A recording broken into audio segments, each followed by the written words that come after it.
Oh my fucking god. Oh my god, my game.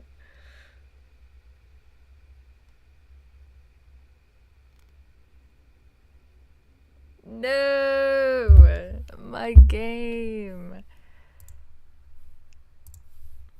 You know what? That's fine.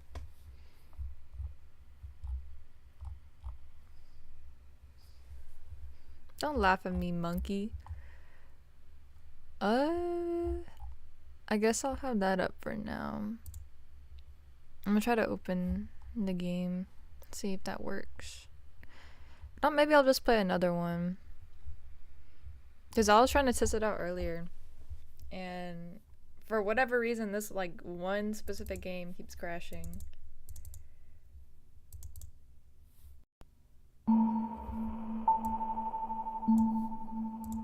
There we go.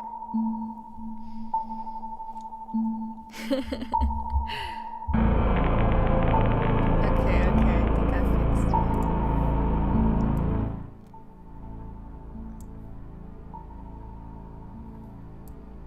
I'll just put it halfway.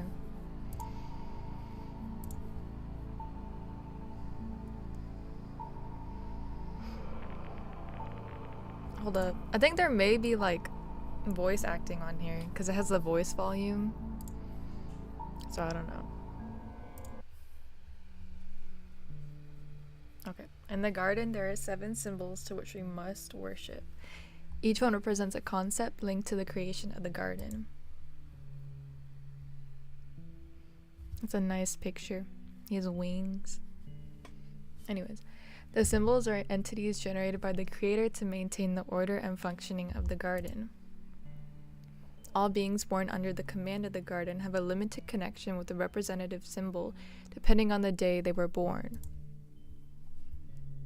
No one is born on Sundays. Sundays are a sacred day. It is said that the symbol chooses 6 people after the candle festival to consume them, in the hope that one of them is a reincarnation of the creator. Oh my god, that threw me off. He has blood. Oh no.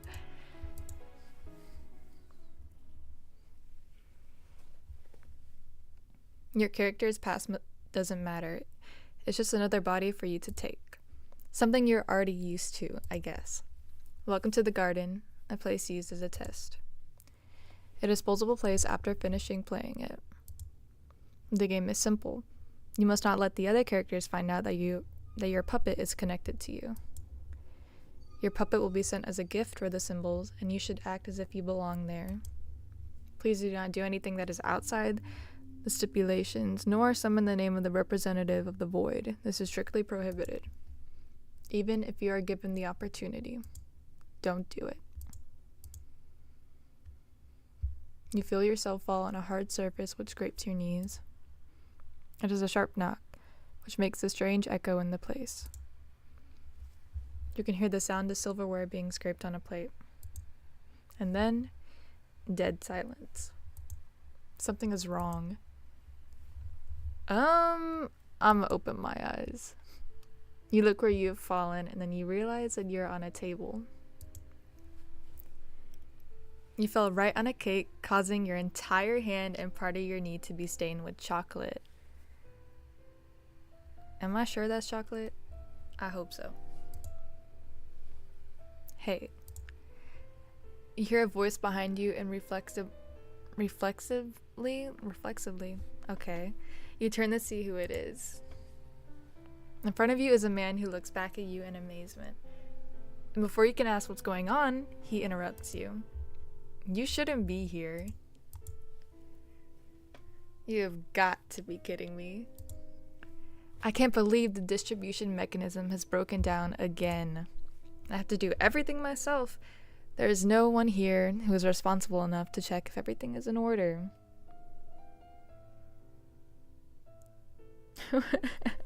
Bro, the chat. Why is your keyboard in Spanish, bro? You feel like invisible hands grab your body and plunge you into a void. Little by little, you sink into a dark void that envelopes you. The sensation is strange, warmly strange. Envelops? I think that's what it was. What the hell? There's no information about you. This can't be possible. What's going on? What's happening? What's the haps? What's the word? I can't see the connection with your symbol. Let me turn up the volume. Apparently you are not a subject. Pardon me, I was wrong. Welcome, I've been waiting for you. Mother said she will send them a new toy. The word toy doesn't sound right. You feel a small tingle of discomfort at the strangeness of the situation. But remember, you have to put on a good face. Act natural. Like you really belong here. After what happened to the last one, I really hope you last longer. You really don't want to know what happened to the last one. My name is Nola, owner of the Void. Nice to meet you. Before we leave, I need your name. What's your name? Ooh, I get to enter my name. I'll put hungry. I'm hungry. Welcome to the Void, Hungry. Nella extends his hand to you to squeeze it tightly in greeting. I say Nella? Nella, my bad. Despite the seconds passing, he doesn't let go. You feel how his hand devours your soul. It seems like he was looking for something.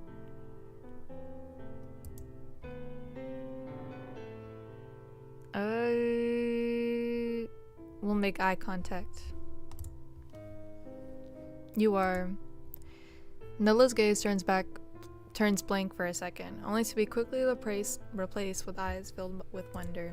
God, I'm dyslexic. I need to stop reading fast. You're from there. You're not from here. Explain. You feel Nola pull your hand, bringing your body closer to him. Instantly, his other hand begins to squeeze your neck, blocking the entry of air into your lungs. Oh. Okay. I see you. Before your vision completely blurs, Nola lets you go. So this is nothing more than a puppet. I apologize for my behavior, but I didn't think I'd be facing someone from the upper plane. You are adorable. Oh, I just kicked my wall. If I kill the puppet, maybe I can get you out of it. And I will be able to exit this loop. Don't move, please. It'll only be for a second. I don't think that was a good idea. Nola doesn't let you speak. In a second, he has you in his arms again, and one of his hands rests on your chest. I will remove your essence, and with that, I will be able to get you out of there. It won't hurt. At least not for you, Hungry. I can't say the same for the puppet. You feel how Nola rips open your chest and begins to extract something from inside. It hurts. It hurts so much. Your sight begins to blur. Hey, what's going on? No. It's not fair. Bad end. What the hell? Okay. There's like... You play this like multiple times, I'm pretty sure. I got the bad end first try. Let's go.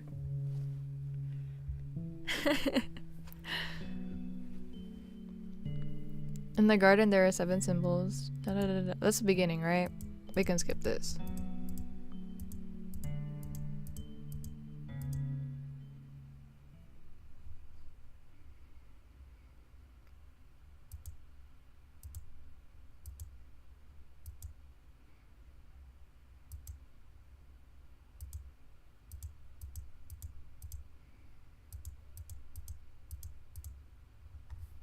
What if I keep them closed?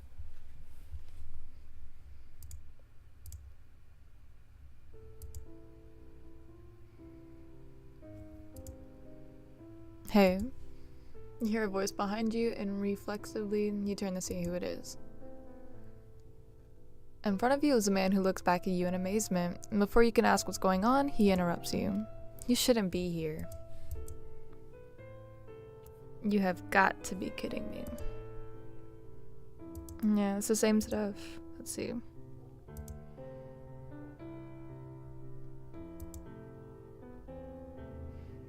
What the hell? There's no information about you. This can't be possible. What if I try to escape? The instinct to flee and run kicks in, and taking advantage of the man's distraction, your legs start moving. Without waiting for the man to react, you run to the door in front of you. It's open. You arrive at what appears to be the main entrance. As you run, you feel like no one is chasing you. Looking back, you don't see the man behind you. You look ahead again, and the man appears in front of you, as if he had teleported. I'm sorry, I can't let you leave the domain. You feel him push against the ground and fall with him on top. His left hand travels to your neck while the other is slowly placed on your heart. His hand pierces your rib cage, easily breaking your bones and organs. Oh, okay.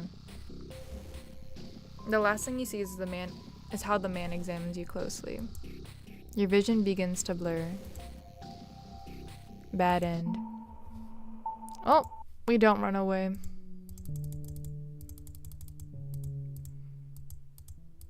I'm just skipping through all this. I can like save, I think. Open my eyes, I guess.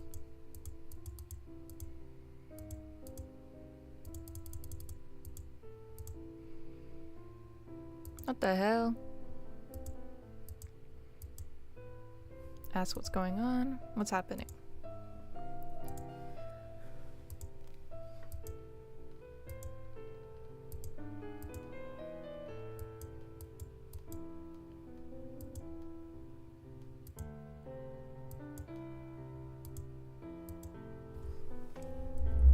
Hungry. I'm hungry.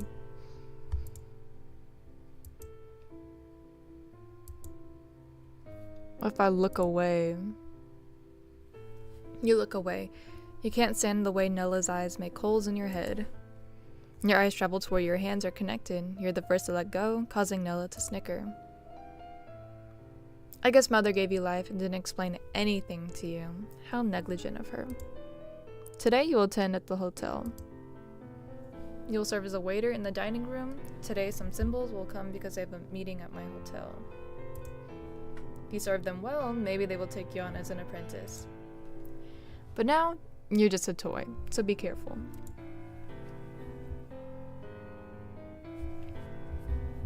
What kind of game is it? It's a visual novel. The entity that calls himself Nella touches your forehead, and you feel again how invisible hands grab your limbs to push you down. And with this, the ground swallows you in total blackness. Oh my god. Whew. Don't be scared. We will soon reach our destination. Despite not seeing anything, you can feel like you're floating in the void. Out of nowhere, a strange pleasure is exerted on your body, causing you to feel like you're falling. And sure enough, you fall on your hands on a cold floor. No, I'm in a kitchen. God damn it. I do not belong in a kitchen, bro. You look around and the place has changed. You no longer find yourself in the same kitchen as before. Now it is a larger one, similar to the kitchens that are in restaurants. We've arrived. You look up to find Nella, who is standing next to you. But he doesn't look at you. Beyond near the knives, there is a strange-looking person. Nella looks at him. Hey, Fames. The funny-looking man jumps when he hears Nella. When you look more closely, you realize that he's wearing... Oops, I did not mean to do that. You realize that he's wearing a mask that prevents you from seeing his features. Mr. Nella. I thought you wouldn't come today. He doesn't sound very happy with Nella's arrival. I had a little problem. Does it have to do with the smelly creature next to you? God damn. Smelly? That's crazy. Smelly? You tilt your head slightly to verify his statement, finding that you don't even smell like anything at all. Something like that. Mr. Nella. That thing smells like a human. I have to return them to the warehouse. You should check your sense of smell, Fames. It's getting worse. This is a new toy that Mother has sent to entertain the symbols.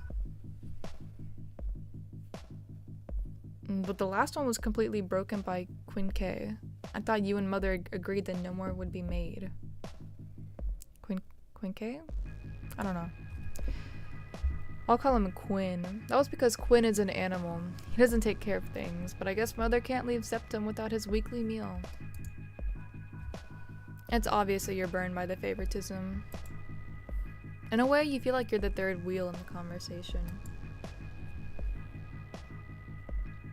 It's not like you have much to contribute either. Anyway, I have faith in this creation. There is something different about it. Different from the others. The only difference is that it reeks of cumin. Maybe the 7 won't like that, actually. Fames leaves to go and search for a plate. When he returns, you can appreciate what is there. Nella does the same from his side. It's meat. Nella looks at Fames with a smug face. If you let them attend the symbols, you might save one of your employees from losing their lives. Lately, the symbols have been very displeased. ...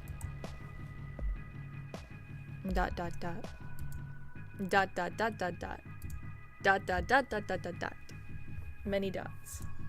Okay, you win. Now please stop interrupting my work. Nella detaches himself from Fames and begins to walk towards the door that appears to be the exit from the kitchen. I'll see you later. You're in charge of Fames. Goodbye. What an idiot. Well, I need you to attend the symbols that will arrive shortly. Meanwhile, prepare the table for them. Fames shows the table where the symbols will come and explains that they are away from the normal public because they have important topics to discuss among themselves. Also, Fames has instructed you that the food must be set on the table before they arrive. You are now unsupervised. Okay, what if I do what they asked me to? You shouldn't risk escaping. It's better to do what they ask and act normally. You set the table very carefully. From time to time, Fames passes by to inspect how you are doing. Once he considers that you have finished setting the table, he calls you to the kitchen.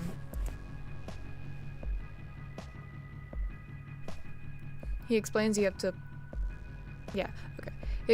have to place the starter dishes and then wait for the symbols to arrive. While Fames prepares the dishes, he tells you that only 5 symbols are coming today.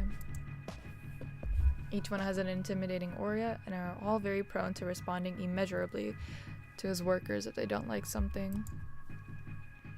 Especially Unum. He has those 2 eyes that follow you everywhere. ...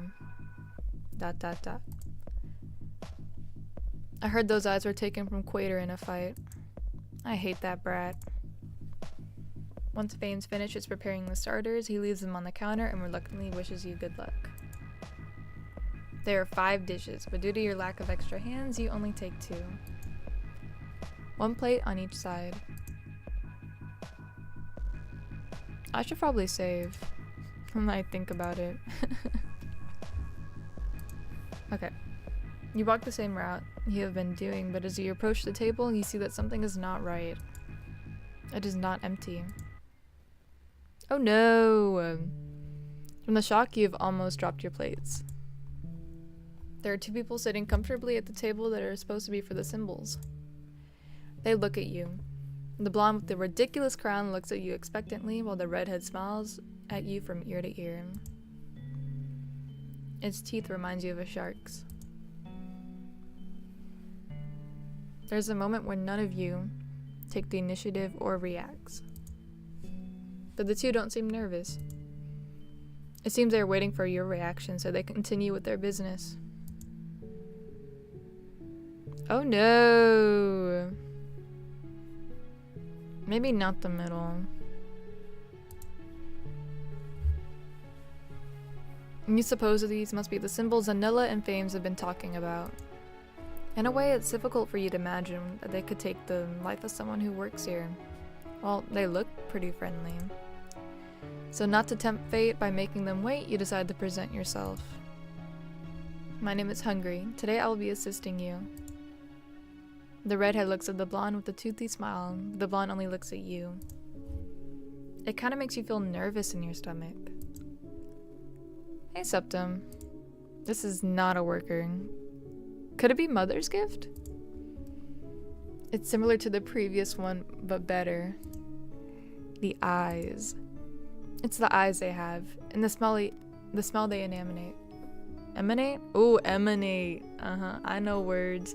And the smell they emanate. Wow, it looks like Mother's making them similar to humans now. Indeed.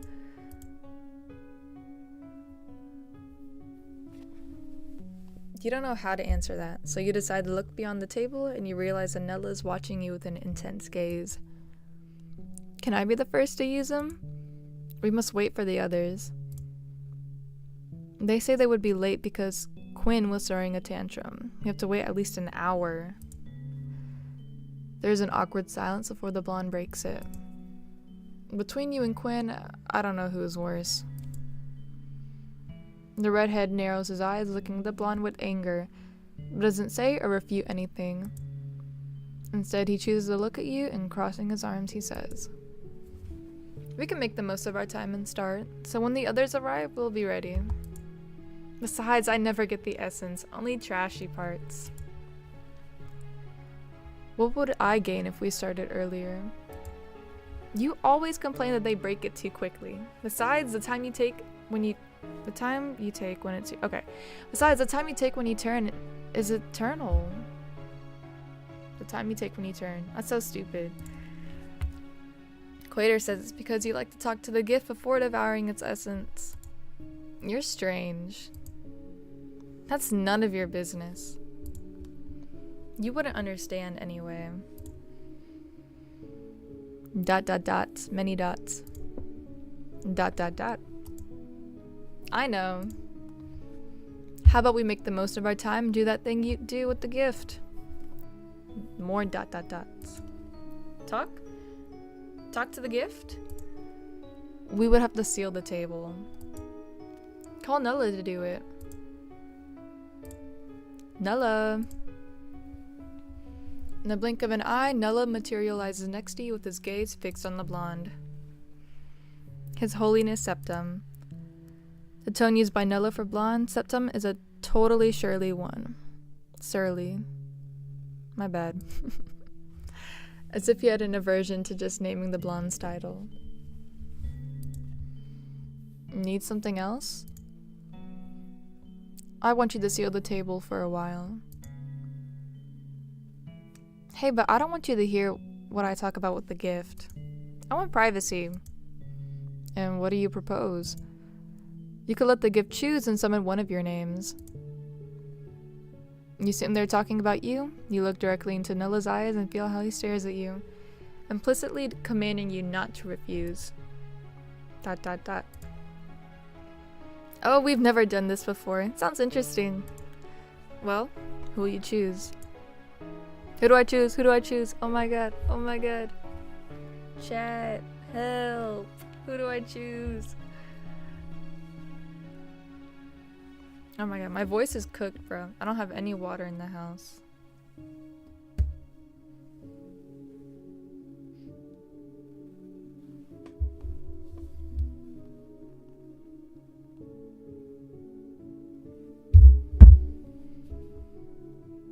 One, two, three. So we have Septum, Nella, and Anum. Middle. Okay. Okay, Sebastian. You try to say his name, but it is physically impossible for you. You look at Nella, who, perhaps realizing what you're trying to do, proceeds to move his hands, making strange signs with them. Come on, try again. You can clearly hear Nella's voice in your head, so you try saying his name again. By saying his name, you see how Septum's face deforms into a strange grimace.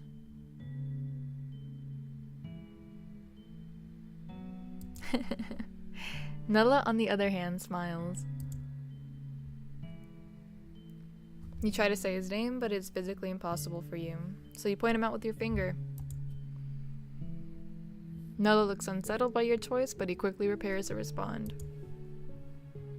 Oops, sorry, I don't have permission to do that. God damn it. Okay, well, Septum or Unum. Which one was the red hair? I low-key forgot.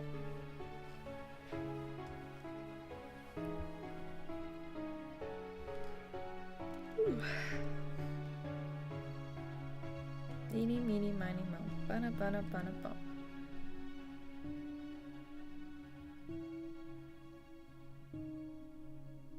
I low-key forgot what the red-haired one is. I want to say it's Unum. Well, you've done well. Now comes the hard part. If you want to survive by the time the meeting ends, you must get yourself accepted as an apprentice. Otherwise, your puppet's body will be devoured. I almost forgot to tell you my name. The name's Unum. Okay, so that one is redhead. Nella, you can steal the table now. Or seal. Oops. In a matter of seconds, Septum and Nella disappear from sight, leaving you with only Unum at the table. He gestures to you, indicating that you can take a seat in front of him. You should think a little about it. As for what he wants. We'll obey. Oh, wait. I'll go back. Can I not save? I'll do that.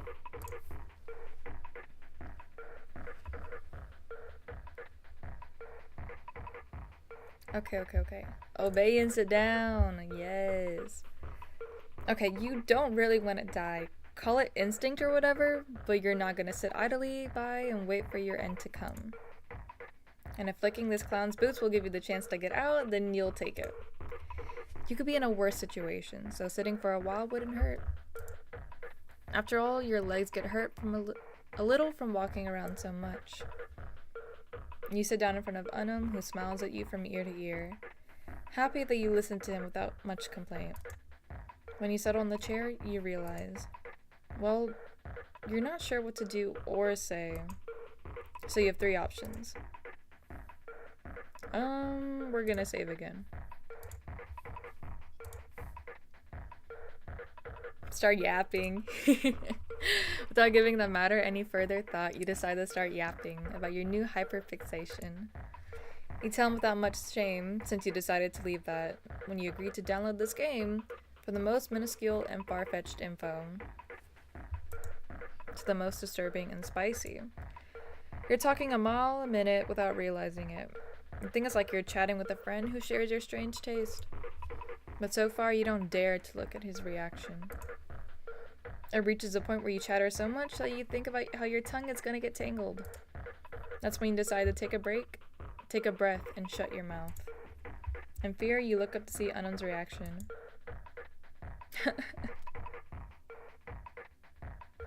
Why is he...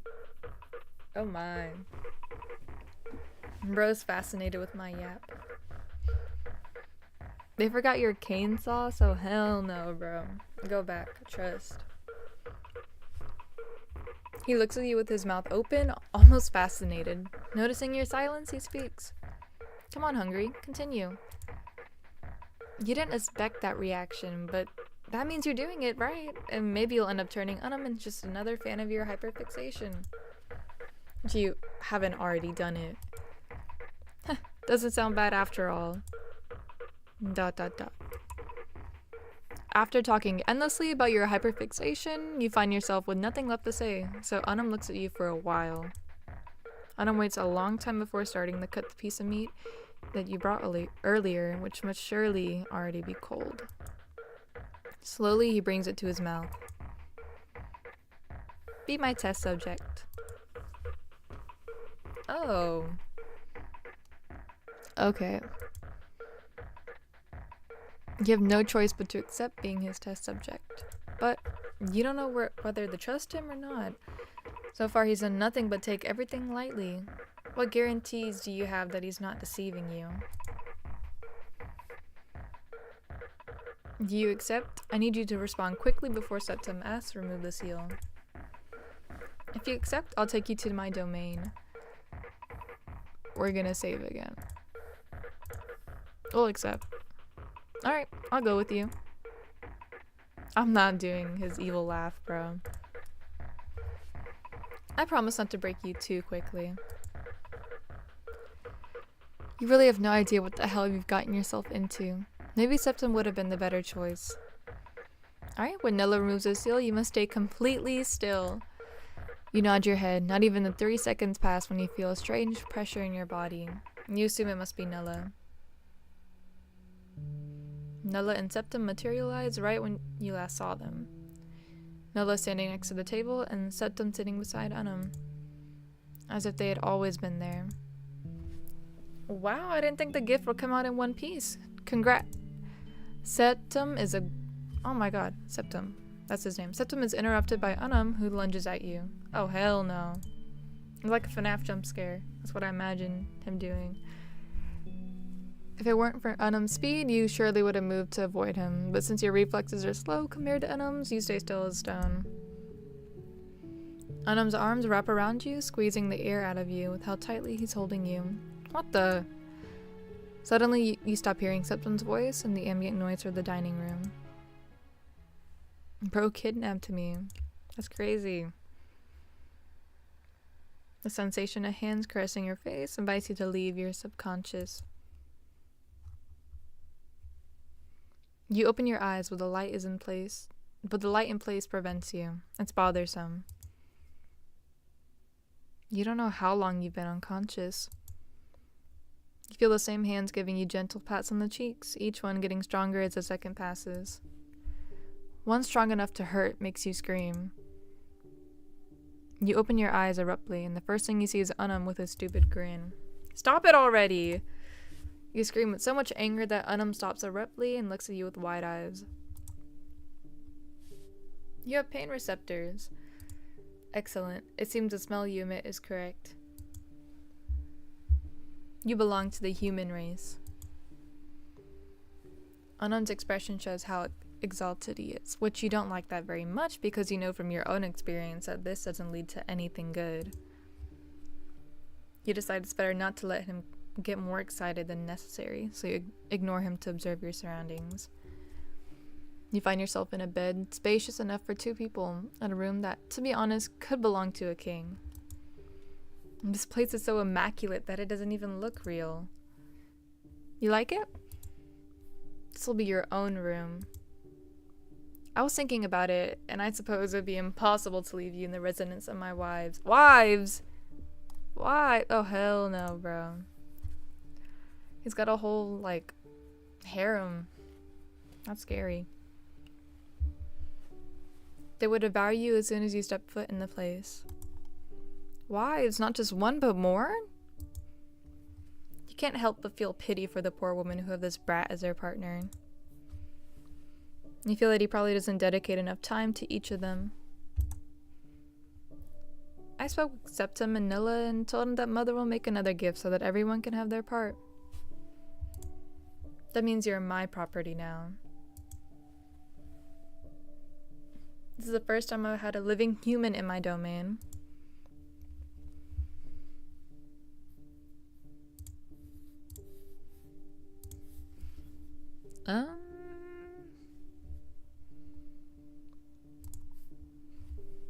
Why can't there be living humans in your domain? Anam analyzes your face for a moment before answering, as if contemplating what kind of information he'll reveal to you. Nella and Mother say that there can only be humans for our consumption. Nella excuses himself by saying he can't provide any since we can only have 6 humans each month. No more than that.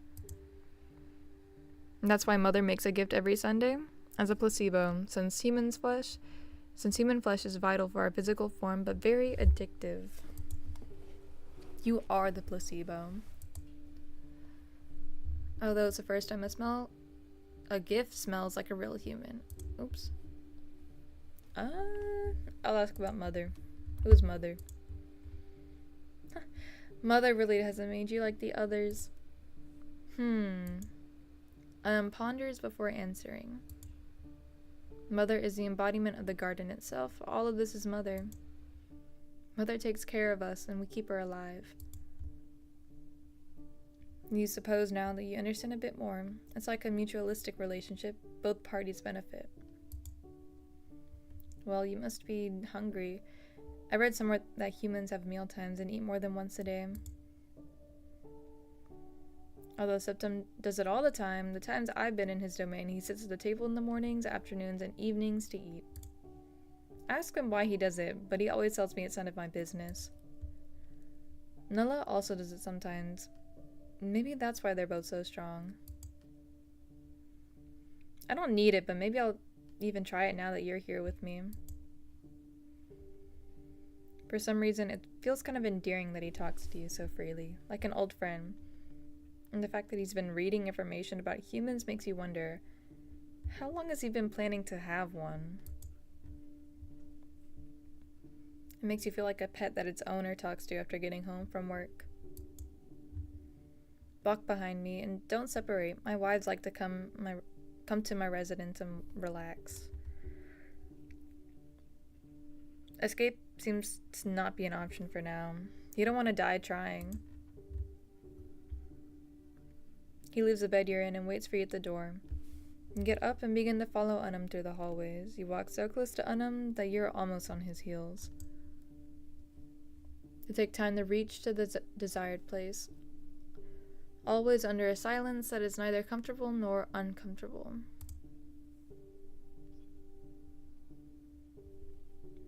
Cook something for 2. You could use whatever you like. Everything here is edible. I don't know how to cook. I'll wait for you in the dining room. Without another word, Unum disappears from the kitchen and leaves you alone. You look around as you inspect every corner of the place. There are countertops, pantries with food, and refrigerators full of meat, fruits, and vegetables. You wonder why they have so much food if Unum has said he doesn't need it. What would he like to eat? I should have gone back. We'll do that. Return. With some shame, you go towards the door where Unum has disappeared. Oh. You look carefully, searching for him with your eyes. There is no one. Oh. What's happening? Unum asks, appearing behind you. You jump from the fright he caused you, but you compose yourself quickly. Is there anything in particular you want to eat? Unum looks at you as he expected any question except the one that just came out of your mouth. Nulla eats some things that are soft and spongy with a gold-colored liquid spilled on them. I would like to try them. He sounds a little embarrassed to say it. Okay, you think you know what it refers to. Clearly it's pancakes based given on the description. You begin to prepare the pancakes under the curious gaze of Unum, who watches with fascination as you do the preparation. From time to time you get the feeling that maybe he wants to help, but you decide to ignore him. You take the plate to the table and realize that unlike the rest of the place, the table is small and simple, where only 2 people can fit. Oh no, why are you looking at me like that? You sit down once Unum has already had his plate in front of you. He doesn't wait for you to start eating, opting to swallow the food as soon as it's placed on the table. He devours everything very quickly, making it impossible to see if you liked it or not because its expression reflects nothing more than neutrality, as if the taste of the food itself did not interest him. Thanks for the meal. It's the only feedback you get. God, you really tried hard. Sighing, you resign yourself to eating what's on your plate. You close your eyes as you put the first bite into your mouth. It's delicious. You eat slowly and without rushing, bite after bite, you take pauses to breathe. But something doesn't leave you alone. The feeling of being watched makes your stomach turn. Your eyes travel on their own to the front where Anam is sitting and you confirm your suspicion. He's looking at you.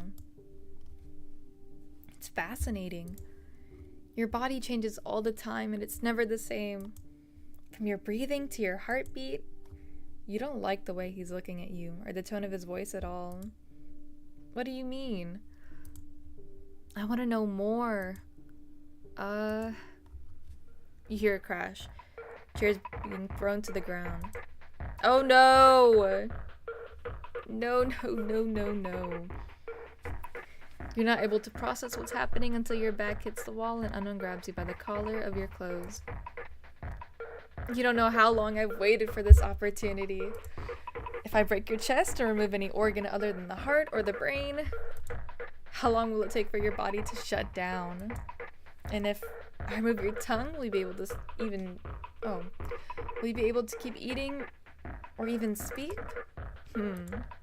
Or what level of damage does your body have to have in order to not be able to regenerate itself? And what is the limit? You have to do something before this crazy man tears you apart.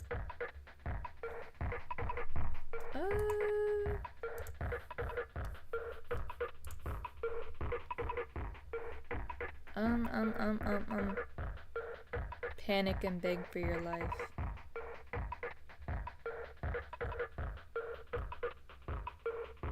I feel like this will get me killed. I'll reason. We'll do the in-between. You try to talk some sense into him. You tell him that there are more interesting things that a human can do while alive. You tell him so many things erratically that you don't even process what kind of information or data about the human body you're throwing at him. But it seems to work because Anam just looks at him attentively. He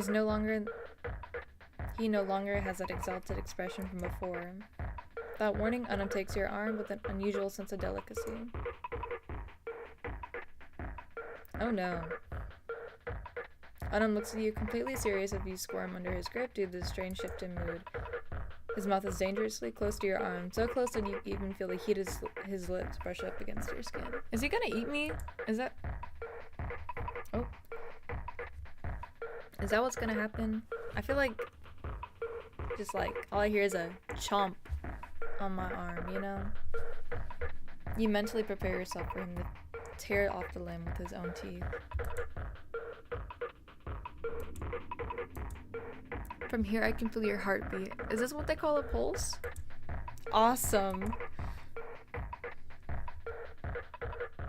Although, I don't like the substance you're releasing now. It's all over your body now. Just like that, Anam lets you go and you fall to the ground. You stand there, not moving a single muscle, staring at Anam in terror. He is a freak, bro. Not understand why Nola avoids stressing humans. He puts both hands on his hips and sighs. I'm sorry, Hungry. I didn't mean to scare you. It's just that not having eaten at the hotel, I'm really hungry. Wait, were they gonna feed me at the hotel? Like, was I the human meat? Cause, hold up. That's crazy. He doesn't have to say it explicitly for you to know that it means he couldn't eat you in the hotel. And you assume that he couldn't eat the replacement that Mother gave to the others, probably because he was staying here with you. I've been waiting more than a week for the placebo, and there are 14 days until the next candle festival. Are you still hungry? But you just ate. He just ate something. How could he be hungry? The food I have doesn't take away my hunger. Wait. Oh. Yeah. The food I have doesn't take away my hunger. Nor does it taste like anything.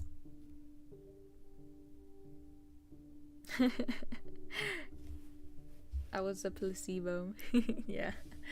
And seeing that you looked at him silently asking the reason why he has food in his kitchen, clears his throat before responding with some shame. My wives, on the other hand, like to cook and I like to watch them do it, so I'm not complaining.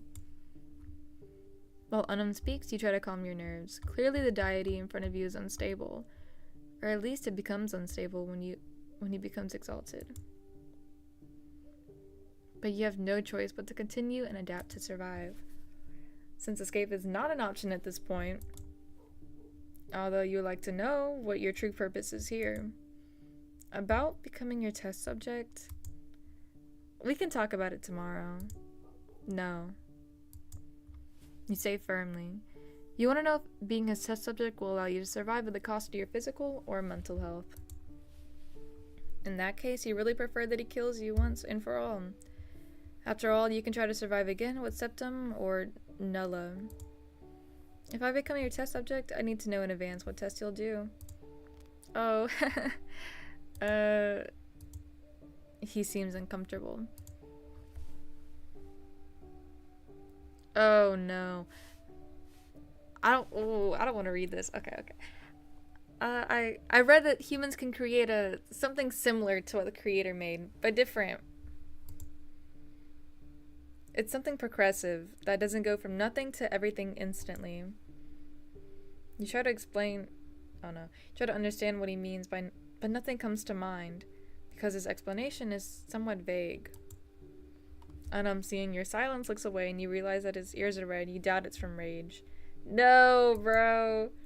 He's talking about procreating. Oh, hell no. Let's talk tomorrow.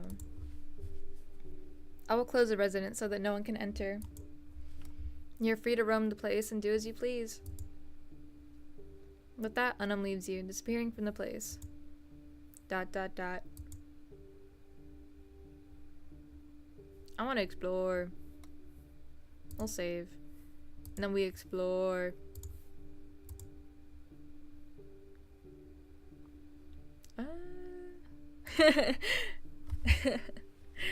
Bro said, oh, hell nah. You walk through the hallways that are available in the residence. There are a few windows, but no possibility of going out of them because they're barred. He barred the whole place? Oh, hell no. The hallways are full of paintings that focus on showing the human figure in their everyday life. You were in a museum, it would be very interesting, but now it just makes you feel uncomfortable. So you focus on looking at everything but the paintings. For example, the doors. Many of the doors are blocked, so you can't even venture beyond the hallways. Walk the halls. Oh wait.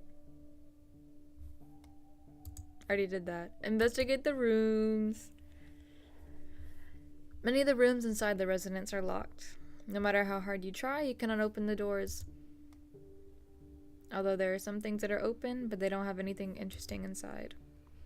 You feel that at some point you reach the room where Unum is, because this one looks different from the others. And when you try to open it, nothing happens. You can't go in. Find something to defend yourself. You already have something in mind that could be used to attack Unum. You go back to the kitchen and look around at the place for knives. Once you find them, you choose the biggest and sharpest one. And you keep it inside your clothes. You hope it can work against Unum. You decide that it's time to call it a day. Resting in the room Unum gave you doesn't seem like a bad idea. Tomorrow will be a new day. You lie in bed and try to fall asleep. It takes you a little, but in the end you manage to sleep. Am I blue or gray? My hands are a color. That is not normal.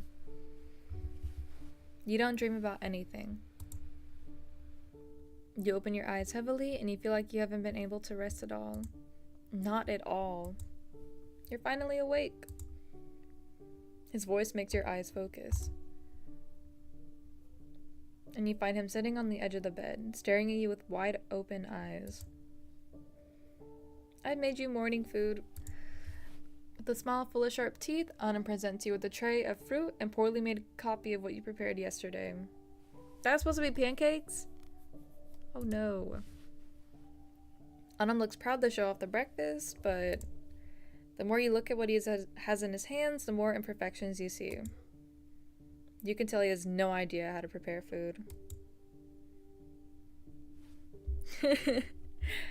Anam offers you the tray and you must make a decision. Okay, maybe I shouldn't have gotten the weapon, but like we can go back, you know? We'll see where this takes us. Should I eat the food? Is this gonna... Like, if I decline, is he gonna be mad? I feel like he will be mad.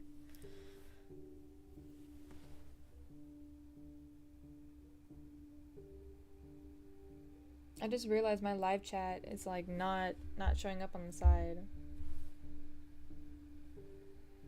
That sucks. Like, it's not updating.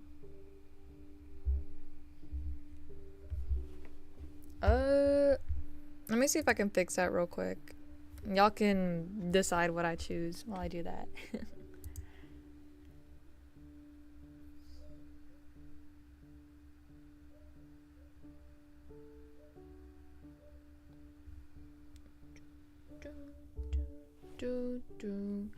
Okay. This music goes hard. That's pretty nice.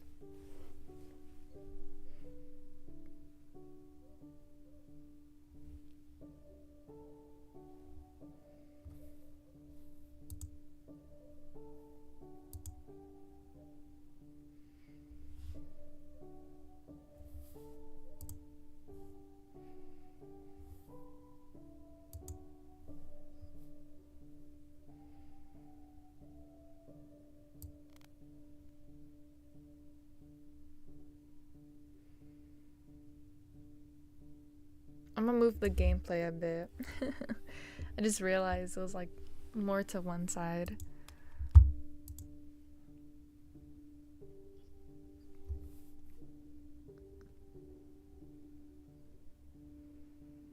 Damn, how am I gonna fix the chat when I think about it? I'm gonna have to like go to YouTube on my, what's it called?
I'm not gonna lie, I forgot how I did the chat in the first place.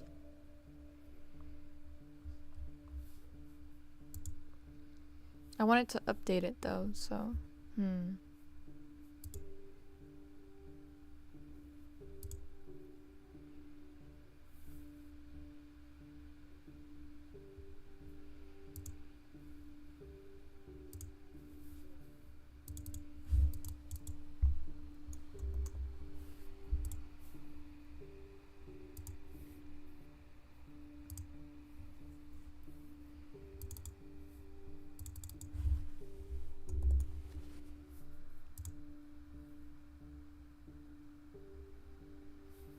is it gonna like update it?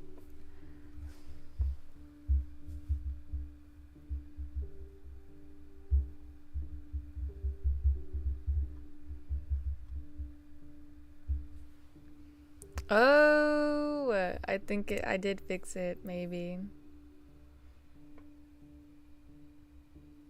I'm not gay. You're gay.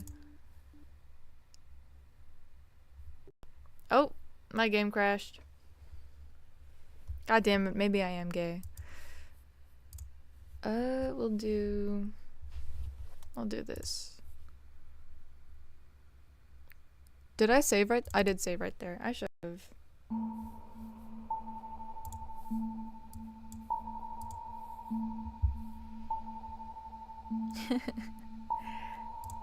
I'll get right back into that.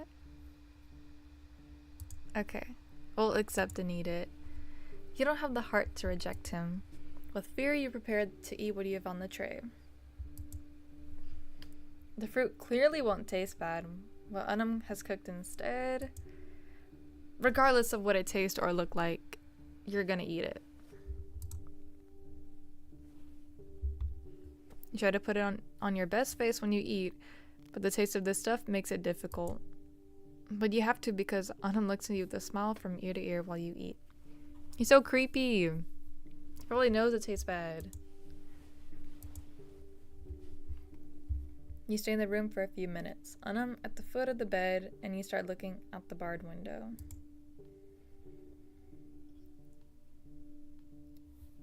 How do you even pronounce that? Due? Due? Dua? We'll call him D. D has come to visit. Who the hell is D? You have no idea, but apparently Unum is incapable of remaining silent for a long period of time. And he has the need to explain himself whenever he can. He's also not one to keep anything to himself. She passed me the leftover placebo that Mother brought to the hotel. Therefore, we'll be able to carry out the experiment without any problems. What is the experiment? I want to create a hybrid.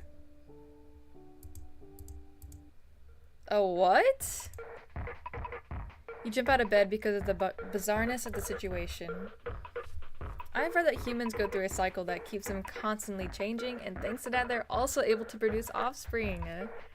Yippee! And the result are beings that are not an exact copy of them. Unlike us. No matter how many times I try, our composition does not allow us to create descendants with our own. Then I start reading the documents that Septum has on humans. And there is a data of birth that occurred on a Sunday. Son of Septum and a human. Unum approaches you so that he can take your hands and cover them with his own, imploring your complicity.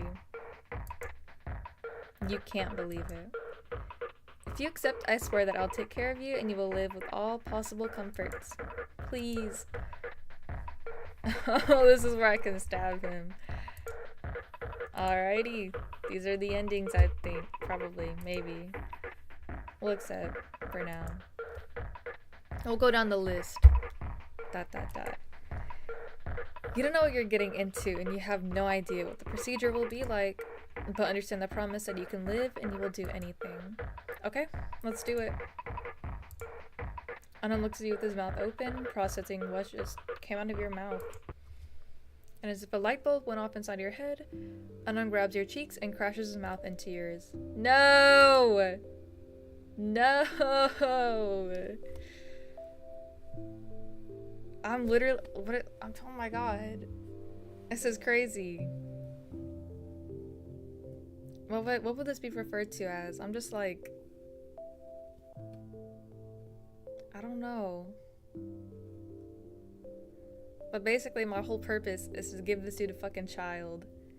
Just because he wants to see how it's gonna work. Like, that's crazy. I'm an experiment. His hands begin to gradually move down your body, from your cheeks to your hips and thighs. Oh no, I'm not reading that. Wow, stop. He's going very fast, not to invalidate the redhead's feelings or words, but you don't think he means it. He's only known you for a few days. Oh, this makes me sad. Not sad, creeped out, uncomfortable. Also a little sad because I don't think he knows what love is, actually. Okay. I've wanted you since I saw you at the hotel. I love you, I love you, I love you so much. Damn, he's crazy. But you like that. No, we don't like it. We don't. The unum suddenly stops. Shit. I forgot about consent. I think it's something important for you humans. Indeed, it's important. You have to give him points for keeping that in mind. Can we proceed?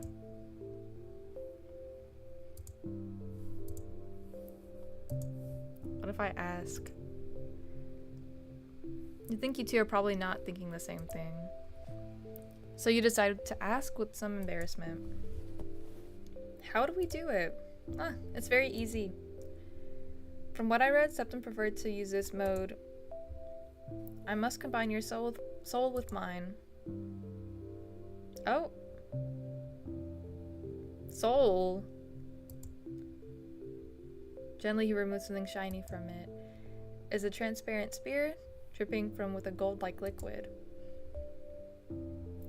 I have to place this inside your chest and then remove it. It's my essence, so we must do it carefully. He says, smiling tenderly. It won't hurt. Oh, I think this is where I can like truly kill him. Because if I did with before, it would just be like his outer body. No. You attack the spear that Unum holds in his hand. He also falls to the ground and you just watch, not believing it worked.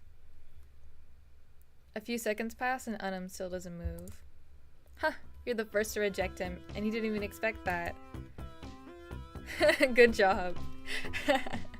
What is this, bro? He's crying. Good end? Question mark? Okay, let's do the other one. Accept. You're sure? Yes, I consulted with Sextum a while ago. Sextum. What? Who was this? And she said it's not dangerous because it's just a small exchange that will combine both genes to form a new one. A demigod descended from a symbol and a human. Although Unum's words calm you down a little, there is something that has been bothering you from the beginning. But I can't get pregnant. Am I a guy? When I think about it, am I a guy? That's kind of crazy. I don't want to. Unum looks at you strangely. Is that when female humans carry the baby? ... You nod your head and Unum does nothing but laugh. Whether you're biologically capable of or incapable of carrying a baby in your body, I don't want to take the risk of losing you. Not even putting you through that process. Sextum explained it to me and it takes a long time. Not for real. I don't know what gender I'm supposed to be. That's why I kind of want to choose that, but I can't get pregnant because like, will it reveal that I'm a guy or... The offspring will be cultivated within the new essence that will be formed. It won't affect your body or mine. After saying that, Unum asks once more, and you, calmer, accept that again. Just as gently, Unum places a hand that has his essence on your chest and applies pressure. The place where he's pressing on you starts to feel hot. Not to the point of burning or pain, but hot nonetheless. Until something inside you opens, allowing Unum to pass through your chest. Ugh. Does it hurt? He asks, scared. He tries to remove his hand, but you stop him. No, but it feels strange. Just a little more. Hang in there. He's disappointed. I'm sorry, Alexis. To be fair, the first ending I did with this dude, I killed him.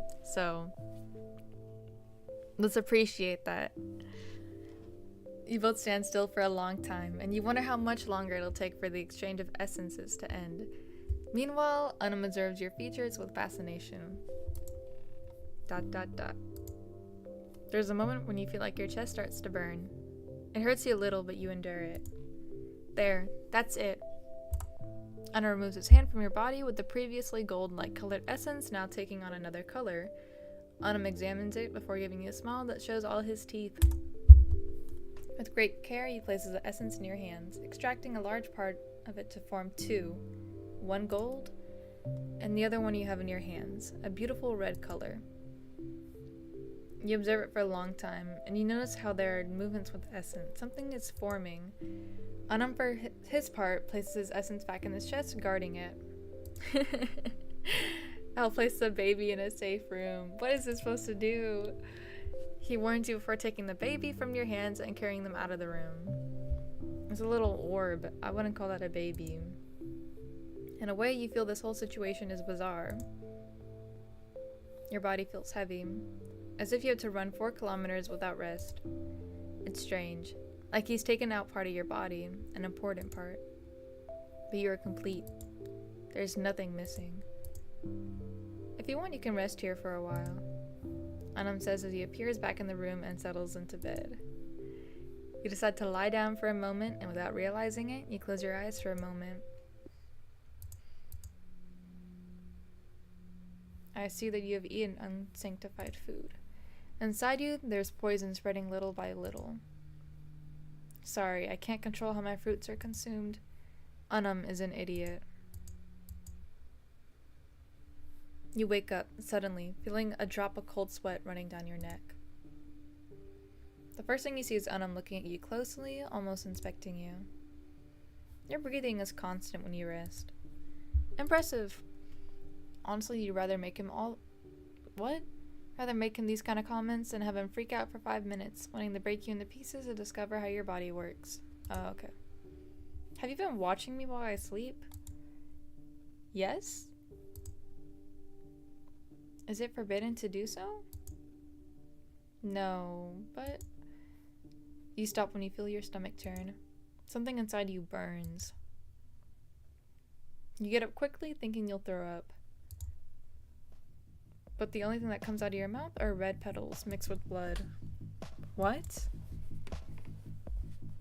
You look closely at them. They seem to have a strange looking symbol. What's that? You don't have the time to think for a moment because a coughing stops you. Okay. Something scratches your throat. Hungry? Don't tell me you gave them food. Eliana? Anam? I heard from Ignis and Solaris that you've been preparing food without the sanctification ritual. Oh! The food he gave me earlier was poison. I can't eat that. What? You have to call Sextum if you don't want this thing to die. But Sextum is in the church. You're right. What about Quinn? He's mad at me. I'm sure he'll come. You're not understanding anything. And your body doesn't ask for anything more than to expel what's in your throat. But even though you're coughing constantly, nothing comes out. You're choking on the petals, and you can't take it anymore. Careful! The woman tries to go towards you, but can't catch you when you fall from the bed to the floor. The hit is strong, causing your bones to hurt. The air that enters your lungs is not enough to keep you conscious. Do I die? You fall unconscious. You feel lands grab you by force, trying to pull you down, but something prevents you. And electricity runs through your body. You open your eyes, but the light is too bright. They're going to die? Anam's voice is heard in the distance. If this one dies and you blame me again, I already apologized. Only because Miss Ignis told you so. Screams are what bring you back to life. You open your eyes and the first thing you see is an unknown entity that has one hand holding you by the shoulders, the other hand carefully touching your stomach. How the hell did they eat something unpurified? ... Your stomach turns again as the entity's hand gently squeezes a specific area. You can't help but drop to the ground to expel more red petals. How does he look like that? Shit. Was it necessary to purify the food? Are you missing neurons or something? Tria has said it a million times about what is happening to her fruits, and you have no idea? Your wives need to eat and you have no idea? I don't know how to cook. They're the ones who cook. So, I didn't know you had to purify food. You're so fucking stupid. Your eyelids can't stay open. That you stop listening to what's happening and fall back into a deep sleep. In the process of elaboration, you'll have to wait a bit to find out how this ends. Oh, so it's still not done yet. Okay, what if we load where I don't eat the food? Or, what's this one? Oh, this one. But I can't get pregnant. Anand looks at you strangely. No, if you want. That'll be a problem.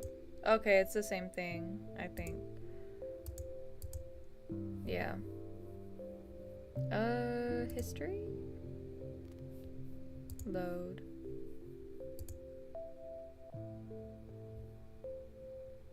That's the food. I'll do this. Yep. Refuse to eat. I'm not hungry. No, thank you. But you must eat in the morning, afternoon, and evening. You can't live without it. So Unam does this to keep you alive? Unbelievable. It's not that necessary.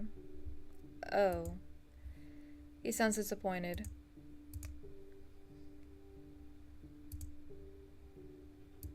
Okay, this is the stuff from earlier.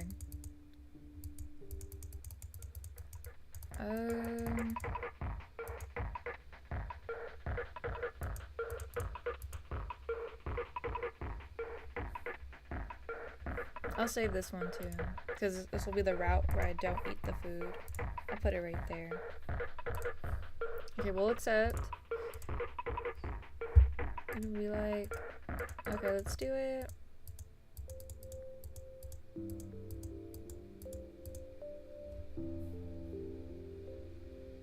Let's just continue.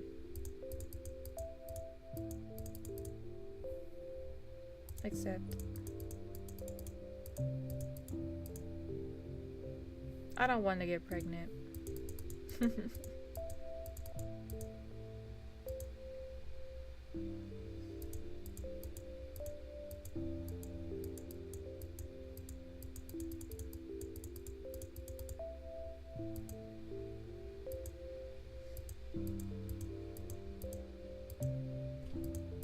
Okay, now I wake up and I won't be poisoned. Uh-huh. Oh.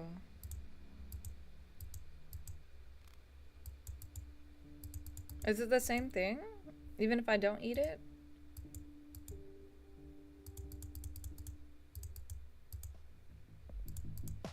Yeah, it's the same thing. Huh.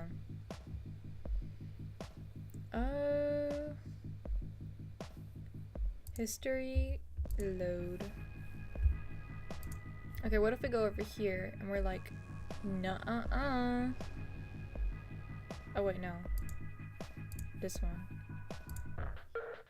Stab. Oh. That's crazy.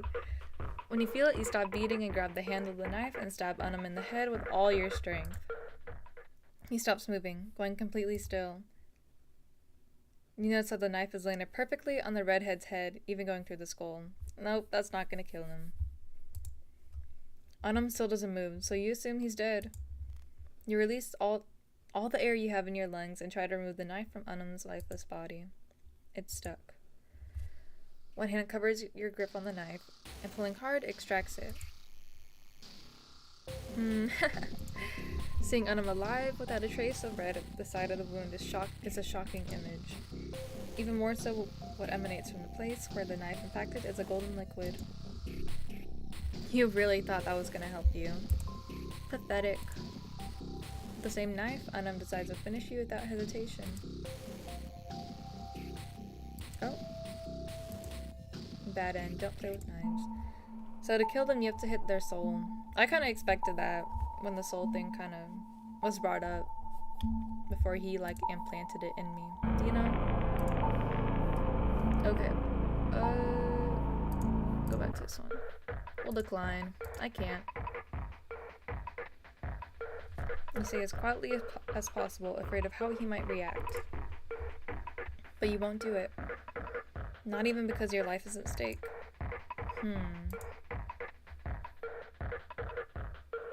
His hands release yours slowly, and for a moment, Anam has a serious expression. Okay.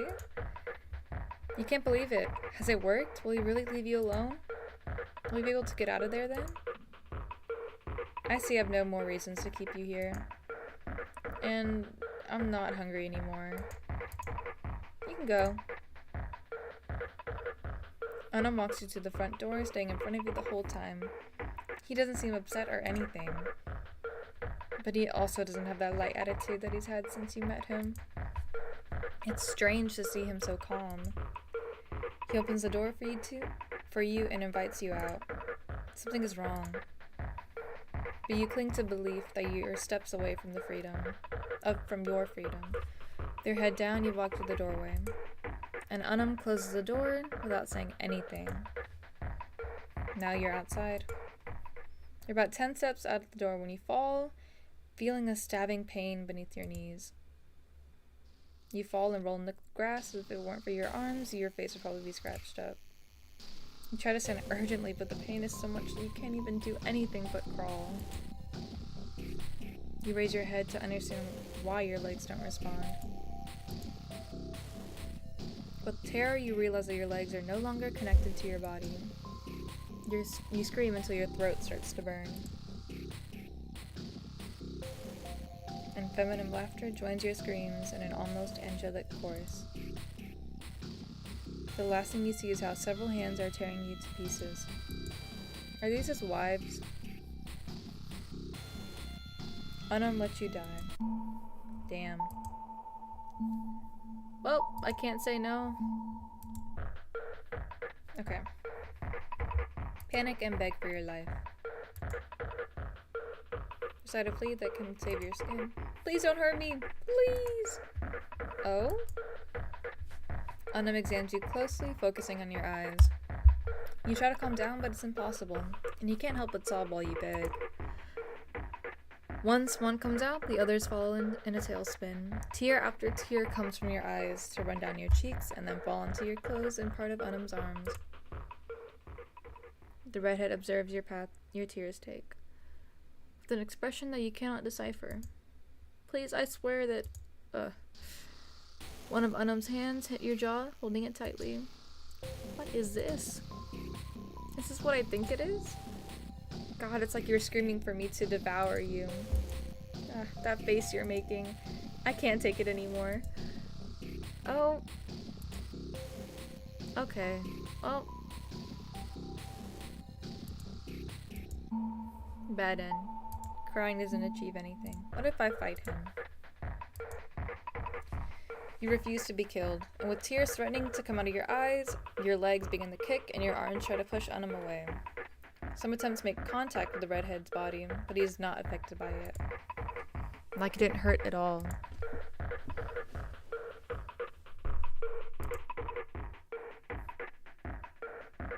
This looks familiar.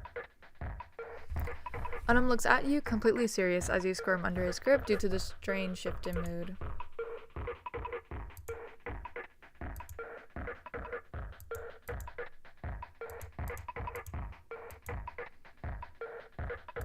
Okay, this is like the middle option.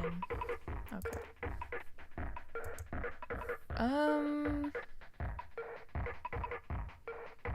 I feel like I don't think this one matters really. What time is it? 5:20? I've been streaming for like an hour and 20 minutes. Let's see.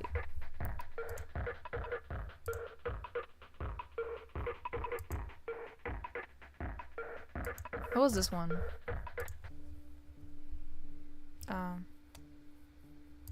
That one doesn't matter. Decline. I don't want to go with you. As you wish. You feel a pressure on your body and you assume it's Nella.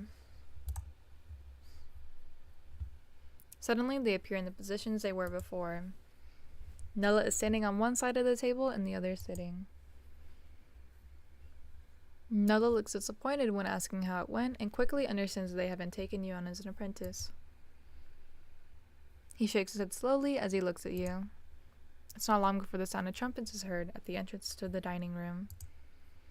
The other symbols have arrived and everything becomes chaos where time and space mix. Damn, my stomach just growled. I'm hungry. Oh, my name's Hungry on here too. I'm always hungry. Preventing you from fully understanding what is happening. But you're sure of one thing, and that is that they are tearing you apart little by little. For some strange reason, you can't help but feel it. You're not allowed to leave this world until the last piece of your body is devoured. Fingers, arms, legs, and feet are torn from your body. Then your organs. Hurts, but you can't scream. It burns, but you can't cry. Then your eyes stop seeing, and all you can do is listen and breathe with difficulty. You hear laughter and conversations that you can't understand. When it's over, the only thing that you feel is Nella touching your shattered soul. You can try again if you want. Bad end, devoured by symbols. Well, that's crazy. And so there's like still stuff for his ending, I guess, his good ending. I could try with the other ones, I guess. We'll see.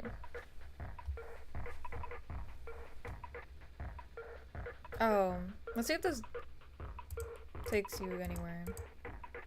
Please don't let them eat me. I will do anything. Damn, you call that a plea? Negative 10 out of 10.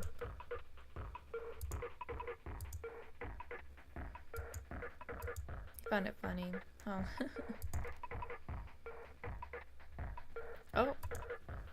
And that Anam takes a sweet time to respond. You honestly believe he does it on purpose. Because the motherfucker begins to slowly cut the piece of meat that you had brought. Wow.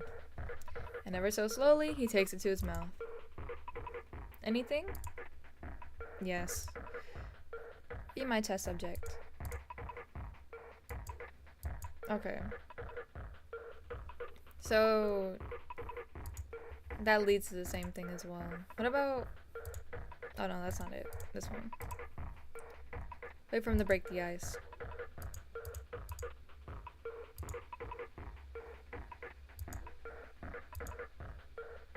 Oh, okay.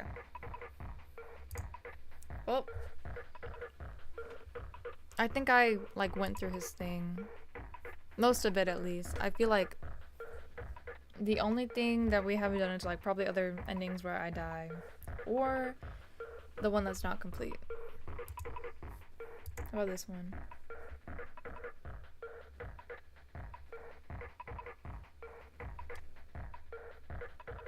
Don't sit and escape. Period? Is that what I said? Period. I'm sorry, but I'm not into anyone's games. Having said that, you prepare to run to where the stairs are located. There will surely be an exit nearby. When you try to run, you realize that something is wrong. You're not moving forward. It's like you're running on an invisible treadmill. Do you really think you can escape from a sealed area? God. Mother makes her give sillier and sillier. I guess she hasn't explained anything to you at all. Damn, that's embarrassing.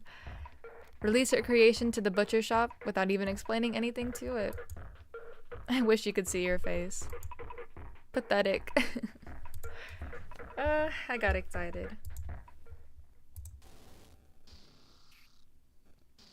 To your terror, Anam begins to approach, invading your personal space. Unable to run or advance further, you can only expect the worst. Oh, With one hand, Anam grabs your wrist tightly and caresses your cheek with the other. I won't share with anyone. Let Septim come up with an explanation. I don't plan to lose the essence.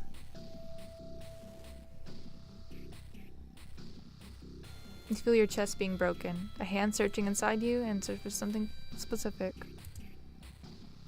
When he finds it, you are already losing your sight. He's eating me? Oh hell no, this big back. Oh. Ask for what he wants.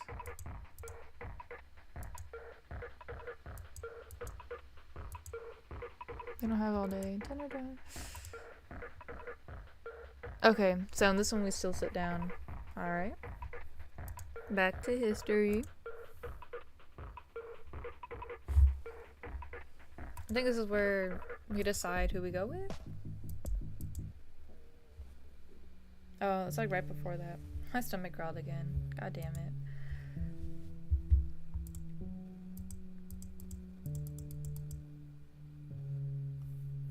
Oh.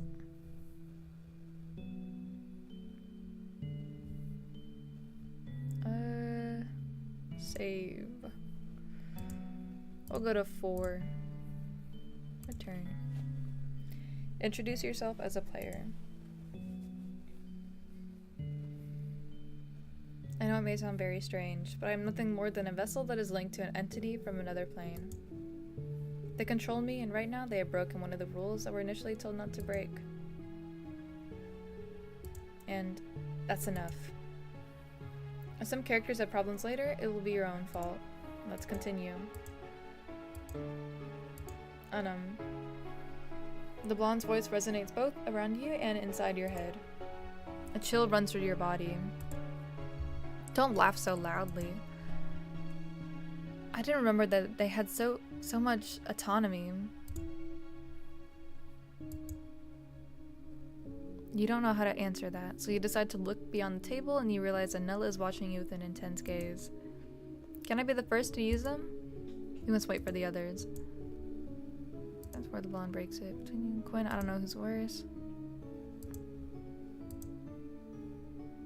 The others will be ready. Only trashy parts. What would I gain if we started earlier? You always complain that they break it too quickly. Besides, the time you take it is when it's our turn, when your turn is eternal. I think this is going back to the other option. You're strange. That's none of your business. You wouldn't understand anyway. I know. Okay, this is where they tell me to choose like who I go with, to sit down and talk to in private. Or they seal the table.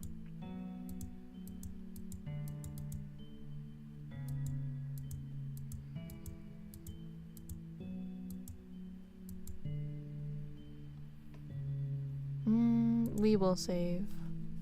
I wanna go for Nella.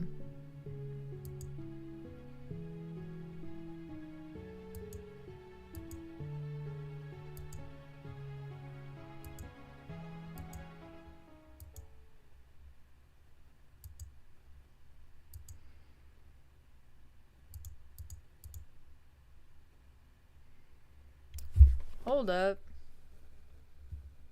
This didn't happen the last time I chose that. I finally have you for myself, my apprentice. It has cost me a lot to get into the code and change it, but in the end I was able to do it. Too bad I don't have much energy right now. I've eaten most of the code. That has cost me almost all my energy. Although I have a little left to be able to chat for a while, I'll be clear. I realized a long time ago that I don't exist. I'm just a set of code that cannot materialize in your world. I didn't care before, but your presence is addictive. The attention you give me is too... When you run the game, I am no longer surrounded by a dark void. But instead, a small window opens and it emanates light and warmth. It feels less lonely. I want you to just stay... I want you to stay just with me. but those two also drain you at times. When I find their files, it will just be you and me. This is crazy. Oh no. Shit, it's time to go back. You're going to act like nothing happened and I'll take care of the rest. Trust me.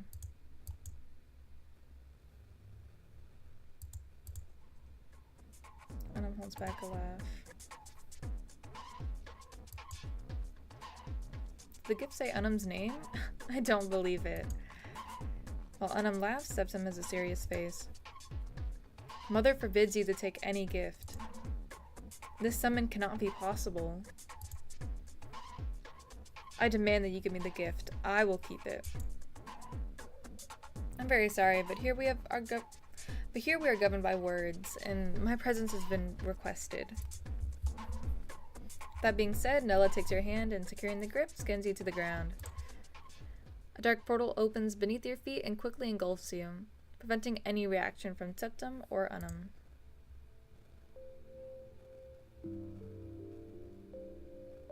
Suddenly, you're surrounded by nothingness, a total darkness, and if it weren't for Nella's strong grip, you would be panicking. You observe him for a moment. He seems focused on inspecting something that you clearly cannot see, as there is currently nothing around you. Simply nothingness itself.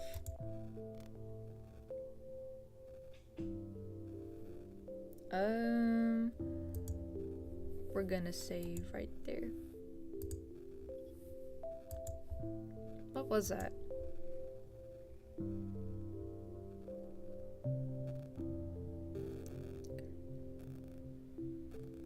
Hold up. You speak Spanish? We'll return to my domain. It'll be hard for them to find its location, so we'll have plenty of time for explanations. I'd rather we sit down peacefully with some snacks to replenish my and your puppet energy. Nella's gaze scans your eyes. It's a shame that I can only see through the eyes of this puppet. If only I configured the puppet to only look at me while we're together, so I can appreciate you for as long as I want. Oh. You hear and feel as Nella touches the ground with his feet, and then you are being surrounded by light and colors that leave you momentarily blind. We've arrived. He announces as he sets you onto the ground. You take the opportunity to confirm this is the same place where you appeared, and essentially it is. Nella's sighs make you look to him to see what's going on. I apologize for the state of my domain, but I can't afford the luxury of having a stable domain like the others. After all, Mother doesn't care about this place, and the creator left it in a state similar to a sketch. So I have no way to change it.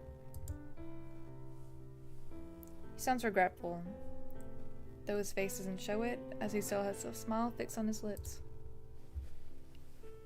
Without saying another word, Nella begins to walk towards the kitchen. You follow him automatically. Once in the kitchen, Nella begins to search through countertops and drawers for items to cook something that you assume must be sweet. He has taken out sugar and coffee from one of the counters, and while searching, he speaks. In the past, when I had another name, I couldn't help but eat something sweet after every meal. Another name? What does he mean by that? You want to ask to satisfy your curiosity, but for now, you'll save it for later. No, you need to know now. You had another name? Nella stops rummaging through one of the drawers in front of him and to look at you. Yes. And he resumes searching through the drawers. That helps. I had a divine name and another name of origin. You already know, and the other one. I can't tell you. Here, names are a double-edged sword when invoked, at least for those who have a body that is not entirely divine. Both your puppet and Septum, as well as I, suffer from that. Ask. What would happen if the name is spoken? For you and your puppet, they will terminate the connection with you, preventing you being able to continue here. In Septum's case, his body would stop functioning and his eyes would stop protecting him. Eyes.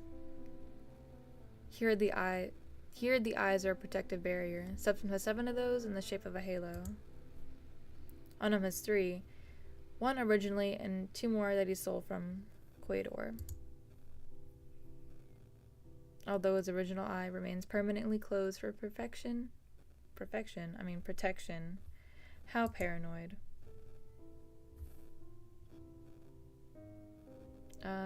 Septum? That's right, Septum has the same condition as you and your puppet. So the only way to subdue him is by pronouncing his name. I can't pronounce it because of the fundamental rules of the garden, but if you know it, maybe. The puppet? Does the puppet have another name? Yes, after all, you're just someone borrowing a body. Here, all the bodies have souls, and the only difference is now that your puppet almost no longer has an identity of its own, since I have taken it away. So I can address you directly and avoid problems. What's their name? If I tell you, you will stop having the connection to be able to interact with this world. So I won't tell you.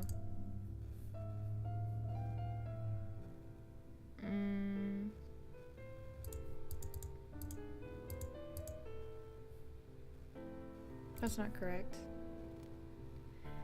Having taken away the identity of the piece of meat you control, believe me, it's for the best. Besides, I wouldn't want to share you with anyone else. Okay. It'll be a waste of time. For what I understand, you're no longer here for that reason. Or at least, that's not the main objective. After all, you downloaded this game because it's advertised as a visual novel where you can find characters. How should I put it? With the somewhat disturbed idea of love. Or am I mistaken? So he's like fourth wall type shit. That's crazy. Nola doesn't let you retort. It's not that it bothers me, not at all. I mean, I'd be willing to do anything to have your attention for as long as possible. Oh. That's not enough for me. The conversation dies there. Nola finishes preparing the dessert, which turns out to be tiramisu. Go sit at the table, and I'll bring the rest. You obey his instructions and sit at the table, waiting for Nola. No more than 5 minutes pass, and Nola appears with 2 plates in his hand. As he approaches the table, he sets down the plate before sitting across from you.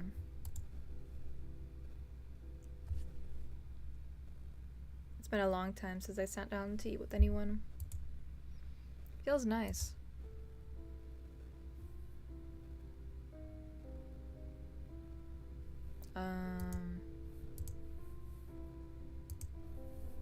Start eating. I'm hungry. Nola waits for you to take the first bite before he starts to eat. It's delicious. As you eat, Nola doesn't take his eyes off you, and it becomes a bit difficult to stay calm. An intrusive thought crosses your mind. You can't help but think about asking him what his objective is and why he really needs you. Well, honestly, you doubt that it's just your company and attention that he's looking for. Something inside you doesn't fully believe him. No matter how much you like him, characters like this always have a hidden motive. I see that the puppet is trying to impose a thought to make you doubt. Shit, it seems impossible to completely eliminate the will of this thing. Alright, let's begin. I wouldn't want to hide things from you. Your cooperation is essential to me. I want to make you a deal. We both win here. What do I gain? What do you gain? I heard you. What I'm looking for is the destruction of this world. From 7 to 0 so that nothing at all remains. I'm tired of this. And your presence doesn't make up for it. As nothing more than ephemeral. How do you know what? I'm gonna skip that. Something beautiful. A light at the end of the valley, but ephemeral. Ephemeral? I don't know. Ephemeral. I don't know. At some point, you'll close the window and leave me once again in nothingness. What were the words from the creator after Mother created the puppet? Ah yes, the garden is a place used as a test. A disposable place after finishing playing with it, for you, but not for me. Because after closing the game, the garden remains on pause, forcing us to live in constant agony where no one can die. It mitigates such agony. We must seek resources from other worlds that we were also neglected by the creator. We implant ourselves in their culture as gods of creation and forcibly consume their faith. Or as you know it, the essence. It is found throughout the human body, but the heart of it is where it felt the strongest. The Festival of Candles is nothing more than an excuse to choose the humans who will be served to the symbols. But in order not to exhaust his resources so quickly, Mother resorts to creating placebos. Your puppet is a placebo. Although, today I will use it as a means of extermination. Explain more.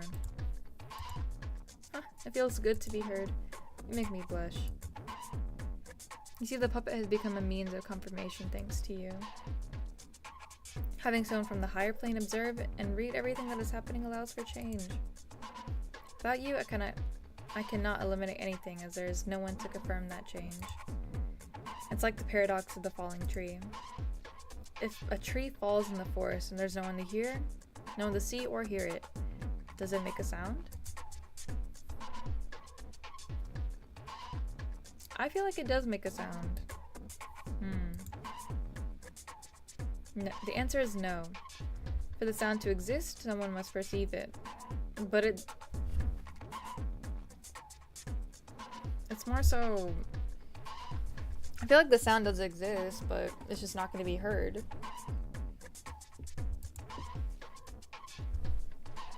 For example, you can't prove the moon is there when no one is looking at it. To be is to perceive and to be perceived. Think of it this way. We did not exist until you found us. And we keep changing as you stay here in the game. In the event that you leave early or abandon us, we will remain just as you left us. Without the right to change in a permanent limbo. I've been in this state for more than 4 years and I can't take it anymore. My want is to avoid that. What I want is to avoid that. I need your puppet to devour the symbols. I'll swear I put on a show worthy of you. You accept? Nolik stands his hand free to shake, thus sealing the deal. Bum bum bum bum bum bum. Are you ready? I'm ready. The deal must conclude within 7 days. 1 symbol per day, leaving the last day for Septum. For today, we'll rest. Tomorrow, when you're ready, we'll begin the hunt. You have complete freedom to roam around my domain. And without further ado, Nella disappears from the table. Explore.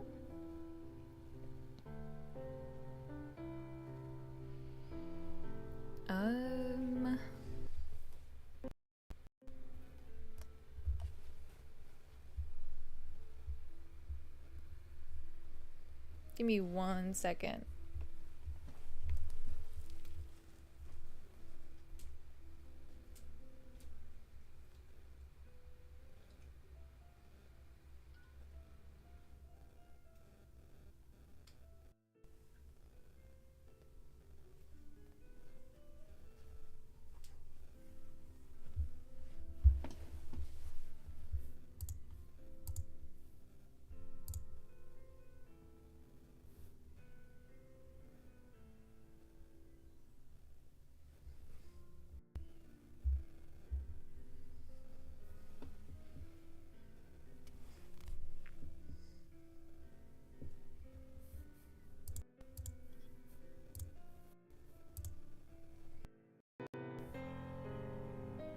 Okay. My earbuds is disconnected, so yeah. We'll spend time with them. You look for Nella around the house, but you can't find him. He's not even on the first or second floor. And the only place you can think of is to go outside. You look around the place, but there's nothing. Summon his name. You take a breath to call his name. Nella! You get no answer. Wow, that sounded pretty awkward. Even more so when Nella shows no signs of appearing. You wait a little longer. Nella! You raise your voice a little more to the point of shouting. Do you need anything? Nella appears behind you, catching you off guard and making you jump. The puppet is scared. Hungry, do you need anything from me? I want to spend the rest of the day with you. Oh. You're making it difficult for me. But I can't say no to you. There's a long silence before Nella decides to respond. Alright. We could spend the day outside my domain. There's not much to do here. What do you think? Oh. Okay. Yes, yes, yes. I knew you'd say yes. Oh, and don't worry. We'll leave sealed so the others won't find us. Septum must be panicking by now. Nella begins... Oh, why did I say that? I saw begin. And I, skipped all of this. Nella puts its hands together, and your surroundings begin to turn black, and your feet stop touching the ground. It's been a long time since I left my domain. Well, the truth is that I haven't done anything for a long time. No more than 5 seconds pass when you feel your feet touch the ground again, and as the emptiness dissipates, you can see how structures and landscapes gradually start to form around you. You find yourself in a coffee shop with tables full of people both outside and inside the premises. Nella, without paying attention to the people, decides to go directly to one of the empty tables outside the shop. You follow him out of the inertia. When you arrive, he gives you a single look to confirm that he has your attention. And as if things appeared out of nowhere, the table is filled with sweets and 2 cups of tea, which give out steam because they are so hot.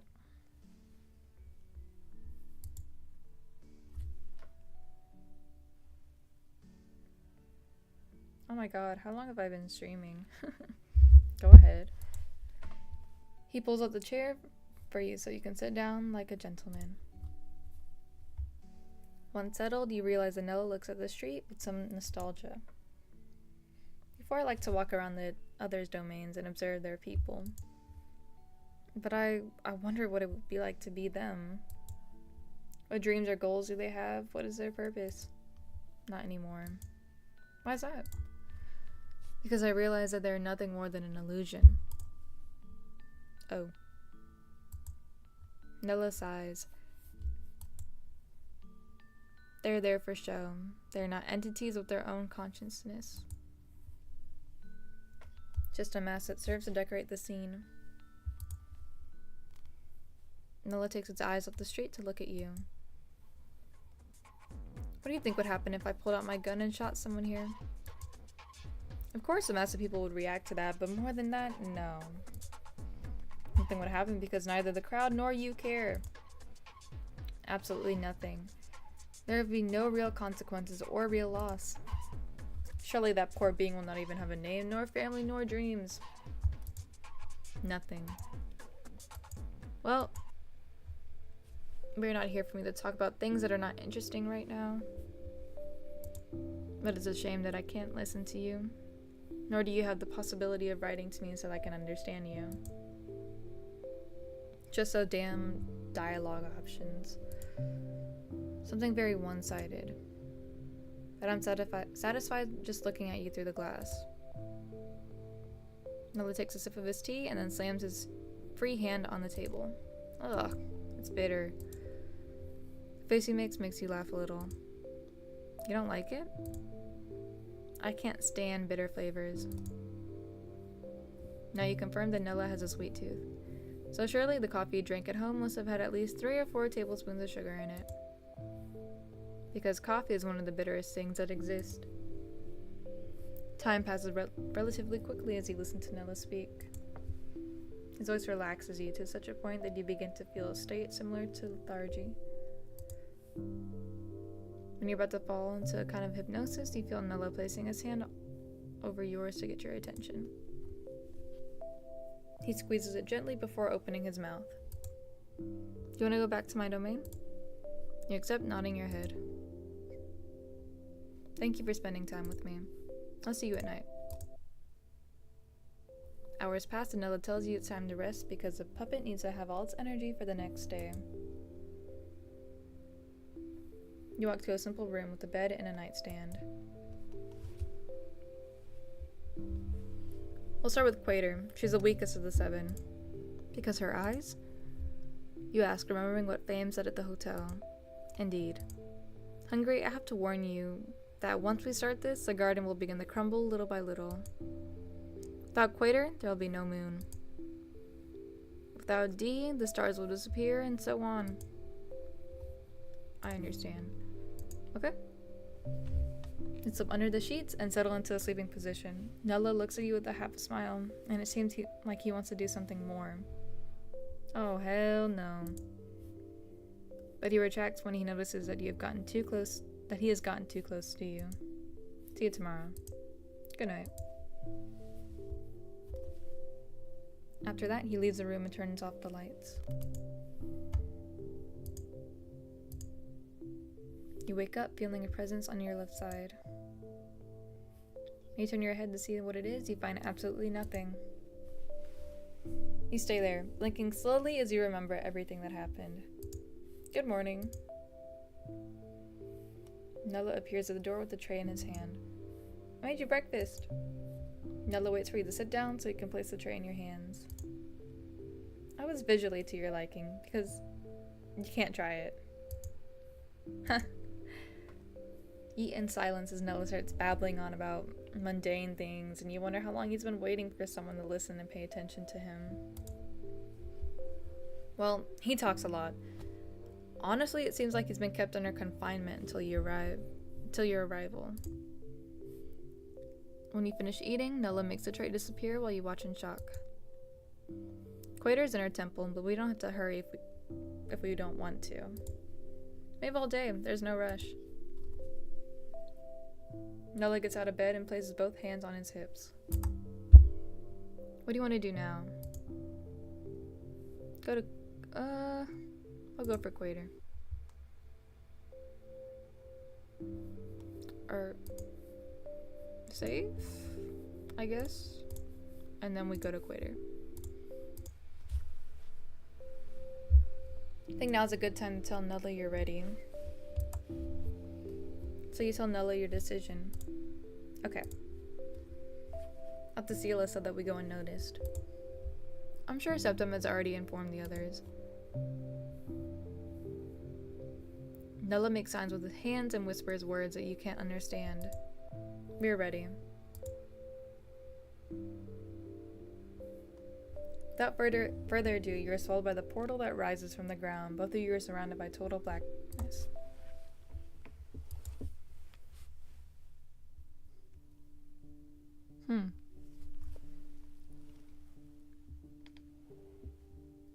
When the emptiness around you dissipates, you can see that your surroundings have changed. It's nighttime and you're on the street. There are people walking around you and they're all wearing similar masks. You're startled when one of them walks in your direction and doesn't seem to notice you. As if you're nothing, the entity passes through you and Nella. It's okay, the puppet and I are sealed so we're not visible to them.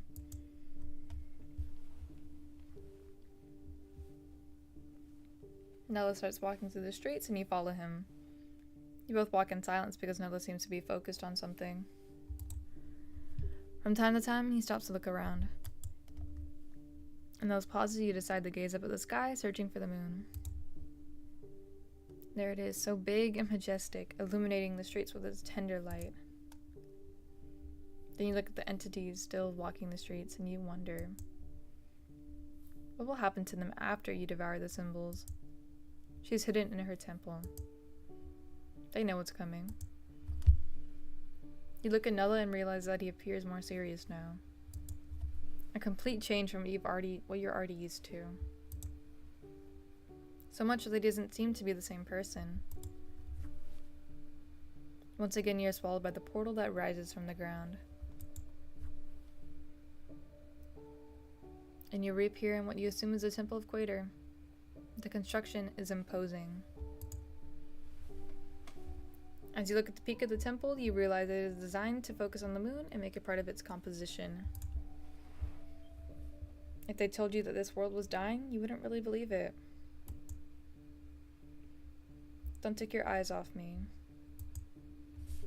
When we enter the temple, I need you to find a safe place, but suitable for you to look at me. Alright. Walk towards the doors of the temple and enter.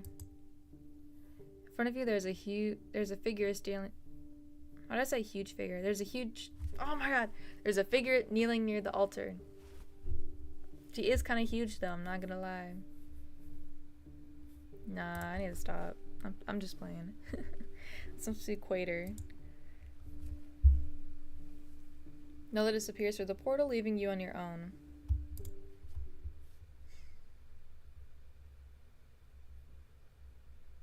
I think I'm gonna die if I do this, so we're gonna save and find a place. You scan the place, but nothing calls out to you.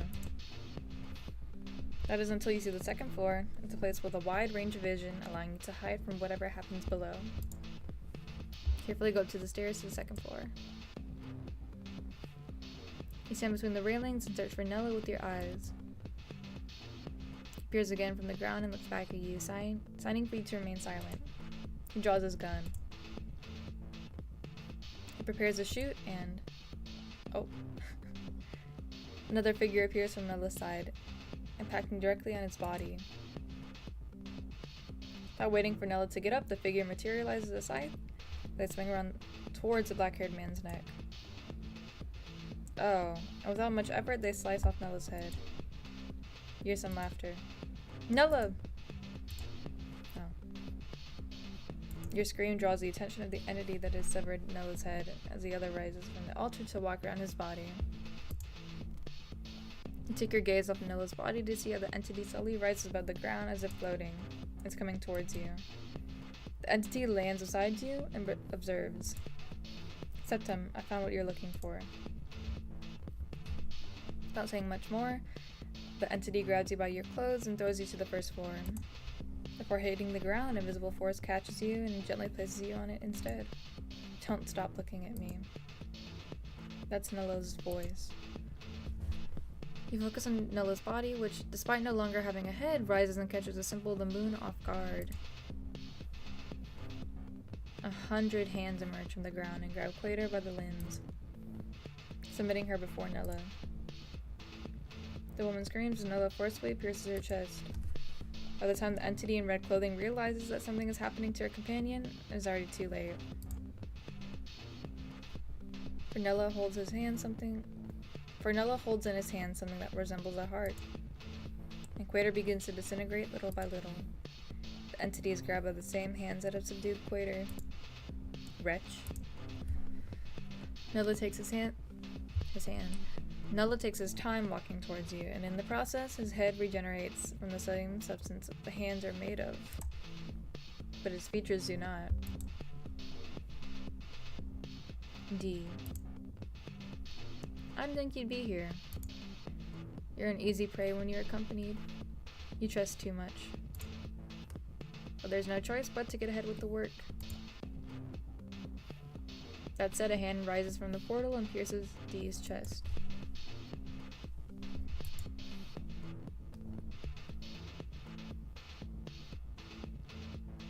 I don't like this. Let's see. Hold up. How could she have seen us? Oh yes. Long ago, she was my apprentice. I taught her almost everything I know. Which is why the seals don't work on her. Now, I need you to eat those two things. Okay. You're the best apprentice I've ever had.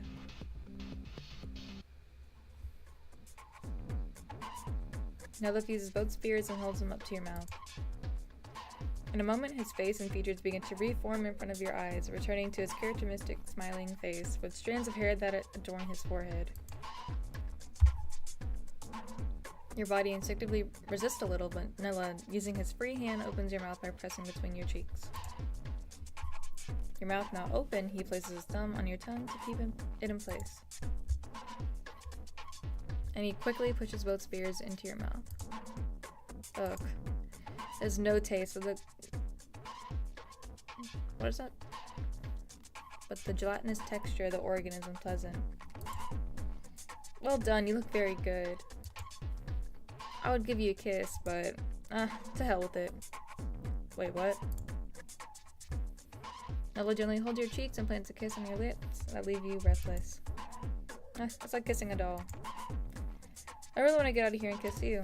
And do much more. Oh god, save you. First day of extermination completed. End of the first act. You have to wait a bit more. W. Ooh, okay. Oh shit. I did not mean to do that. Was it 6:01? I'm kind of hungry.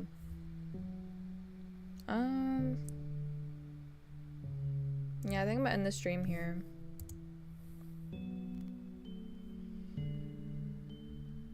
Well, adios, people.